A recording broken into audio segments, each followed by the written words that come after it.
इस वक्त एक बड़ी खबर आ रही है सिक्योरिटी ज़राए के हवाले से। खबर है जैश ए मोहम्मद और लश्कर तैयबा की सरगर्मियों में इजाफा, दरअंदाजी की ताक में है दहशतगर्द, बड़ा दहशतगर्दाना हमला करने की ताक में है दहशतगर्द, पाकिस्तानी फौज दहशतगर्दों की कर रही है मदद। एक बार आपको फिर बता दें, सिक्योरिटी ज़राए के हवाले से खबर आ रही है जैश ए मोहम्मद और लश्कर तैयबा की सरगर्मियों में इजाफा हुआ है, दरअंदाजी की ताक में है दहशतगर्द, बड़ा दहशतगर्दाना हमला करने की ताक में है दहशतगर्द, पाकिस्तानी फौज दहशतगर्दों की कर रही है मदद।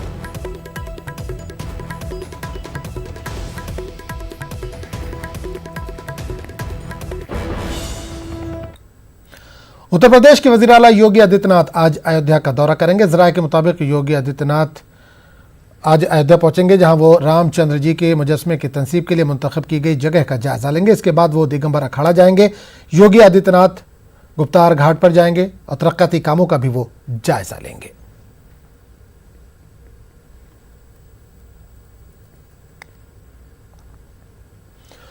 आगरा में बेकाबू ट्रक ने कांवड़ियों से भरे ट्रैक्टर को टक्कर मार दी। इस हादसे में 3 कांवड़ियों की मौत हो गई, जबकि 10 कांवड़िए शदीद तौर पर जख्मी हुए हैं।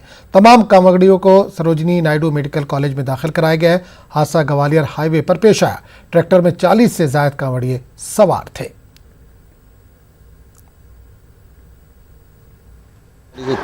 3 लोग पुलिस अपनी गाड़ी में बिठा के लाई तुरंत आनंद फारा में, लेकिन वो यहाँ आते आते खत्म हो गए। कितने लोग खत्म हो गए?